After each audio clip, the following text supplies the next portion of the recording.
The Detroit Lions are in the process of having a pretty good 2024 offseason. They've addressed the secondary very heavily, they've addressed the defensive line twice, and they are setting up in preparing for a strong draft class that will potentially put them back on top of the NFC North and potentially be the NFC representative for the Super Bowl. However, free agency really isn't over yet, right? Although the big name free agents are mostly gone, although the big money has already been spent, we have seen in the past that Brad Holmes going into day 5, day 6, day 7, even day 10 of free agency still ends up making moves to improve the team and make the roster better.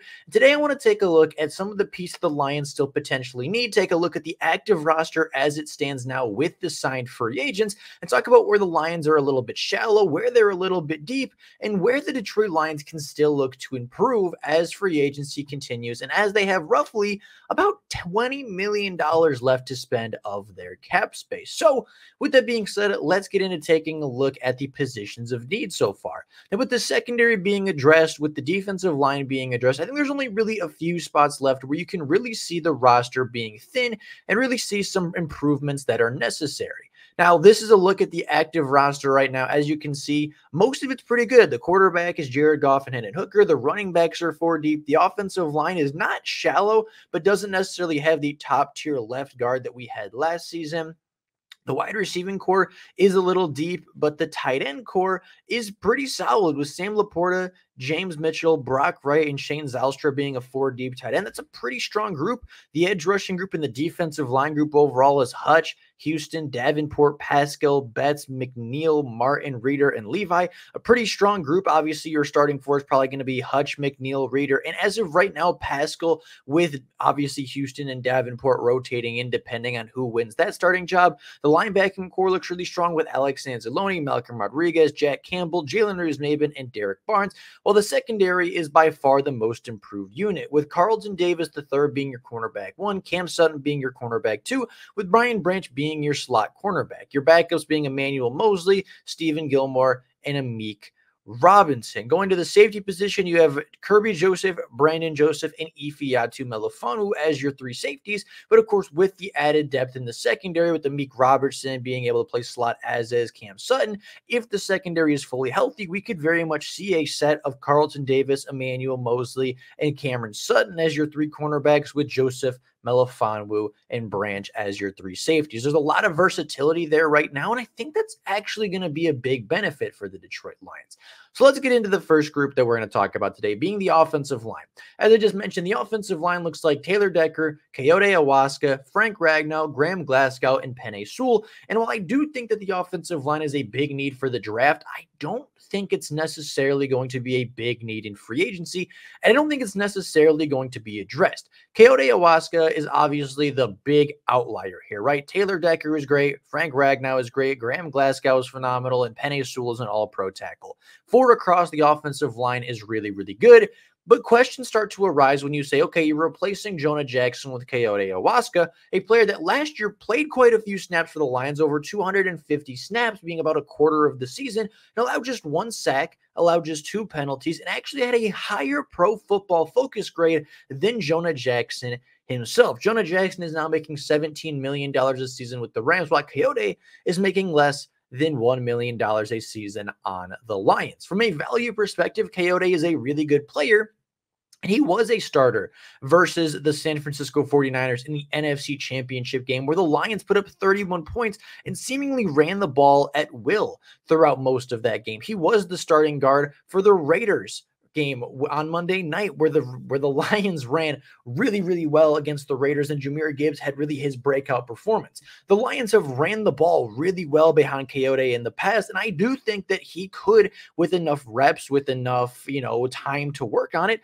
I think he can develop into a full-time starting guard for the Lions. Now, that doesn't necessarily mean I don't think the Lions will draft somebody to potentially compete with Coyote for that left guard spot, but in a worst-case scenario, if you have Coyote as your starting left guard going into the season, I still feel pretty comfortable with that. And if they can lock him up long-term for a relatively good price, not too much, I think there's a good chance that he is the long-term solution. He's relatively young. He's bigger than Jonah Jackson. He's heavier than Jonah Jackson. Again, he put up a higher PFF grade than Jonah Jackson, allowed just 1 sack a season ago where Jonah Jackson allowed 2, has never left the game with injury. He's a really good player, and I don't think going out and spending money on free agent offensive linemen is really the right strategy for the Lions right now. So as far as free agency goes, I think they're all set at the offensive line. So let's move on to wide receiver, where, as you can see, it's pretty thin, only having 4 active wide receivers on the roster, being Amon-Ra St. Brown, Jameson Williams, Khalif Raymond, and, of course, Antoine Green, the 7th-round selection from a season ago.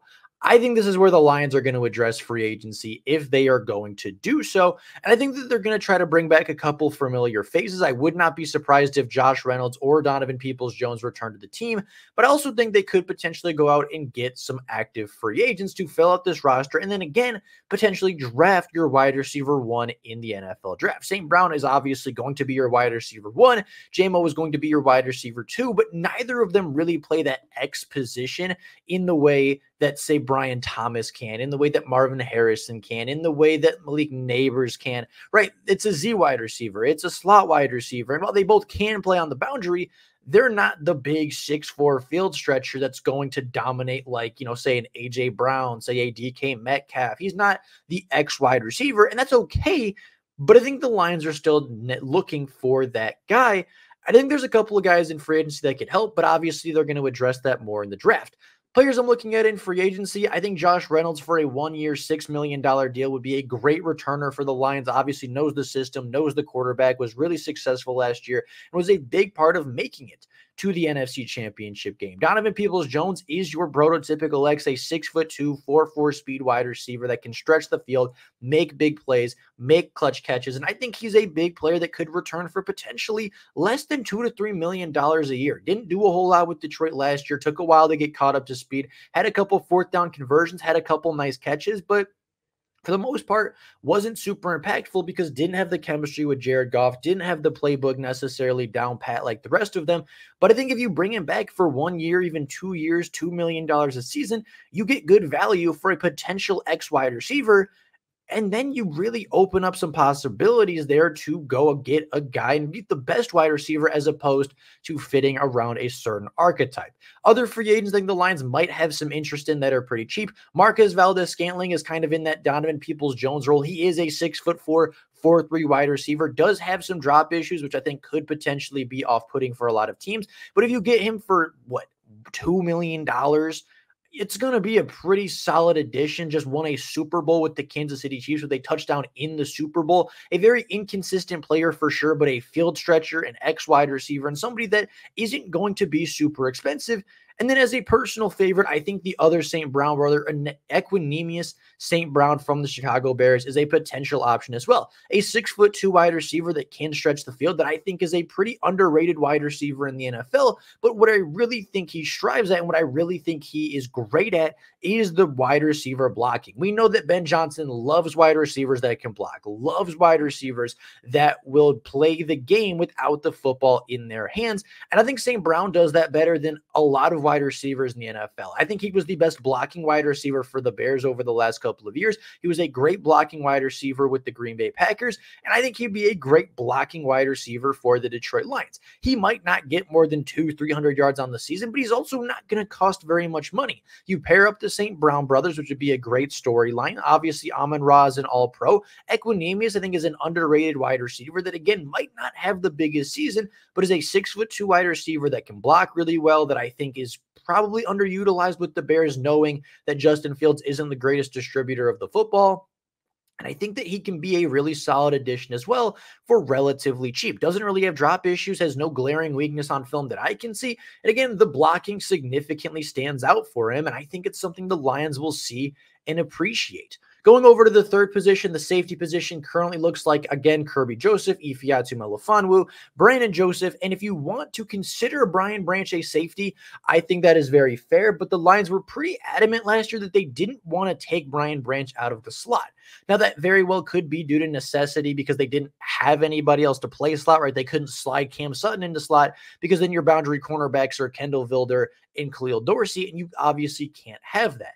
But with the additions of hopefully a very healthy Emmanuel Mosley, Carlton Davis, as well as Amik Robertson, you now have three cornerbacks that you feel comfortable starting on the boundary, meaning if you wanted to, you could slide Cameron Sutton into the slot, meaning you can play Brian Branch, at safety more than you did last year, leaving him more opportunities to stay on the field and giving him a larger impact in a more versatile role. And this is obviously yet to be seen. The Lions very well still could sign a safety and say, okay, Mosley and Robertson are pure depth. Brian Branch is your starting slot cornerback. Sutton is your boundary with Carlton Davis. And we go sign, say, a Quandre Diggs or, whoever it may be to be the fourth safety and be a rotational guy. But I think that this core, again, is pretty set, right? Kirby Joseph and Ifeatu Melifonwu are great safeties. Had a combined 6 interceptions a year ago. And I think Brandon Joseph, going back and watching the preseason from last year, was really, really solid, was great in coverage, was good tackler, was just a really, really strong safety candidate, and was somebody that I thought could potentially be a top 100 pick last year in the NFL draft. One of my favorite undrafted rookie free agents from a year ago, played really well in the preseason, earned a spot on special teams, earned a spot on the practice squad and the roster. I think is a player that could potentially be a second-year jump guy. Now, with that being said, again, there's going to be a lot of rotation in the secondary. I think there's a lot of ways that this can play out. But now with the added depth at cornerback, I think there's a good chance that the Lions maybe don't address it in free agency, potentially draft a guy on day 2 or 3, and they rock with those 4 guys at safety and then potentially slide Sutton into the slot, with Mosley being your boundary cornerback and Amik Robertson being kind of the backup boundary guy as well as the backup slot. So with that being said, I don't see the Detroit Lions making too many more free agency moves. And honestly, other than maybe some special teams depth and potentially a wide receiver returning to the team, I'm pretty sure Brad Holmes is done. I'm pretty sure Brad Holmes is shutting it down. He got his starting defensive tackle. He got his starting cornerback 1. He upgraded the defense in every way we asked him to this offseason. And I think that the Lions are a better football team now than they entered free agency, and they still have $20 million left to spend. Now, with that being said, I do think that it is not completely over. I think the Lions will potentially re-sign Josh Reynolds, DPJ, and I think they're on the market for Chase Lucas. It was reported that he had quite a market for him, including the Detroit Lions.